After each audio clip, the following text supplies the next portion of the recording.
ଏକତ୍ରିଂଶ ଅଧ୍ୟାୟ ପଞ୍ଚତୀର୍ଥ ସ୍ନାନ ଫଳ କଥନ ଓ ଦାରୁ ବ୍ରହ୍ମଙ୍କ ସ୍ନାନଯାତ୍ରା ବିଧି ବର୍ଣ୍ଣନା।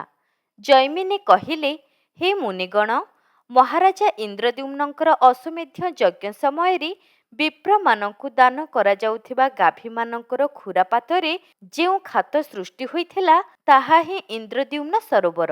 ତାହାରି ତୀରରେ ଭଗବାନ ନୃସିଂହ ବିରାଜମାନ ହୋଇଛନ୍ତି।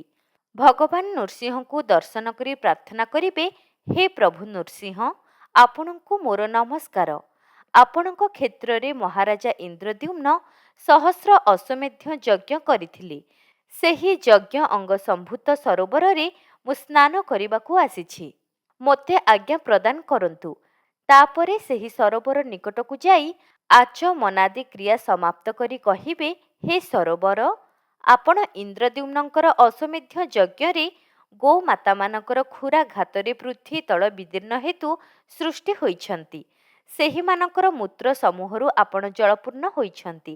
ଏବେ ମୁଁ ସେହି ପବିତ୍ର ତୀର୍ଥମୟ ଜଳରେ ସ୍ନାନ କରିବାକୁ ଯାଉଛି। ମୋର ସହସ୍ର ସହସ୍ର ପୂର୍ବଜନ୍ମର ପାପରାଶିକୁ ଆପଣ ଦୂର କରି ଦିଅନ୍ତୁ। ପଞ୍ଚବାରୁଣ ମନ୍ତ୍ର ପାଠ କରି ସେହି ସରୋବରରେ ସ୍ନାନ କରିବେ।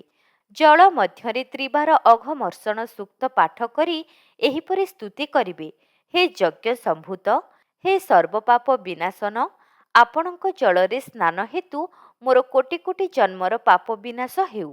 ଏହି ମନ୍ତ୍ରକୁ 3 ଥର ଉଚ୍ଚାରଣ କରି ବିଷ୍ଣୁ ଗାୟତ୍ରୀ ଜପ କରି ନୃସିଂହ ଭଗବାନଙ୍କୁ ସ୍ମରଣ କରିବେ। ଜଳସାୟୀ ଭଗବାନଙ୍କ ନାମ ନର।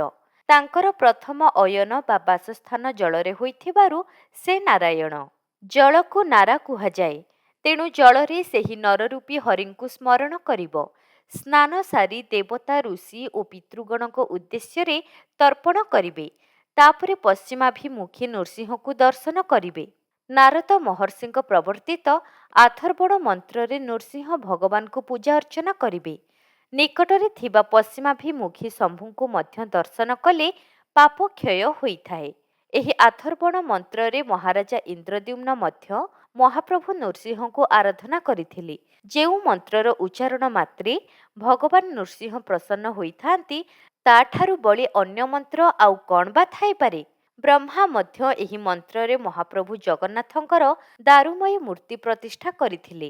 ମନ୍ଦାର ପୁଷ୍ପ ସହ ଅନ୍ୟ ସୁଗନ୍ଧ ପୁଷ୍ପରେ ନୃସିଂହ ଦେବଙ୍କର ପୂଜାର୍ଚ୍ଚନା ସମସ୍ତ ଉପଚାର ସହ କରିବେ। ଚନ୍ଦନ ଅଗୁରୁ ଦ୍ୱାରା ସର୍ବାଙ୍ଗ କରି ବିଭିନ୍ନ ପ୍ରକାର ପିଠା, ପାୟସ, ଫଳ, ଦଧି, ଅନ୍ନ ଆଦି ମହାପ୍ରଭୁ ନୃସିଂହଙ୍କୁ ନିବେଦନ କରିବେ। ମହାପ୍ରଭୁ ନୃସିଂହ ଦେବଙ୍କୁ ଦର୍ଶନ କଲେ ଏବଂ ସ୍ପର୍ଶ କଲେ, ନମସ୍କାର କଲେ ବା ପୂଜାର୍ଚ୍ଚନା କଲେ ମନୁଷ୍ୟ ସ୍ୱ ଅଭୀଷ୍ଟ ଲାଭ କରନ୍ତି। ଏଥିରେ କୌଣସି ବି ସନ୍ଦେହ ନାହିଁ। ଏପରିକି ମନୁଷ୍ୟ ଦେବତ୍ୱ, ଆଧିପତ୍ୟ, ସୁନ୍ଦରତ୍ୱ, ଈଶିତ୍ୱ ଆଦି ବଶିତ୍ୱ ଏବଂ ସାର୍ବଭୌମତ୍ୱ ମଧ୍ୟ ଲାଭ କରିବେ। ଏବେ ପଞ୍ଚତୀର୍ଥରେ ସ୍ନାନ ବିଧାନ କହୁଛି। ପ୍ରତିଦିନ ଗୋଟିଏ ତୀର୍ଥରେ ସ୍ନାନ ଅର୍ଥାତ୍ 5 ଦିନରେ ପଞ୍ଚତୀର୍ଥରେ ସ୍ନାନ କରିବା ଉଚିତ। ପଞ୍ଚତୀର୍ଥରେ ସ୍ନାନ କଲେ ଆଉ ପଞ୍ଚଭୌତିକ ଶରୀରରେ ପୁନର୍ବାର ଜନ୍ମ ନେବାକୁ ପଡ଼େ ନାହିଁ। ପୂର୍ଣ୍ଣିମାରେ ମହୋଦଧି ସ୍ନାନ ଏବଂ ତତ୍ ପରଦିନ ମାନଙ୍କରେ ଅନ୍ୟ ତୀର୍ଥରେ ସ୍ନାନ କରିବେ। ସ୍ନାନ ଶେଷ ପର୍ଯ୍ୟନ୍ତ ପ୍ରତ୍ୟେକ ଦିନ ହବିଷାନ୍ନ ଭୋଜନ ଏବଂ ଶୁଦ୍ଧାଚାରରେ ରହିବେ। ତତ୍ପରେ ଶ୍ରୀମନ୍ଦିରରେ ପ୍ରବେଶ କରି ତ୍ରିମୂର୍ତ୍ତିଙ୍କୁ ଦର୍ଶନ କଲେ ସାପ କାତି ଝଡ଼ାଇଲା ପରି ନିଜଠାରୁ ପାପ ଅଲଗା ହୋଇଯାଏ। ଜ୍ୟେଷ୍ଠ ପୂର୍ଣ୍ଣିମା ହେଉଛି ମହାପ୍ରଭୁଙ୍କର ସ୍ନାନ ପୂର୍ଣ୍ଣିମା। ସର୍ବତୀର୍ଥମୟ ଜଳରେ ଶ୍ରୀବିଗ୍ରହମାନଙ୍କର ସ୍ନାନ ଦର୍ଶନ କଲେ ଶରୀରରେ ପାପ ରହେ ନାହିଁ। ସେହି ସ୍ନାନଯାତ୍ରାର ବିଧି ଏବେ ଶ୍ରବଣ କରନ୍ତୁ।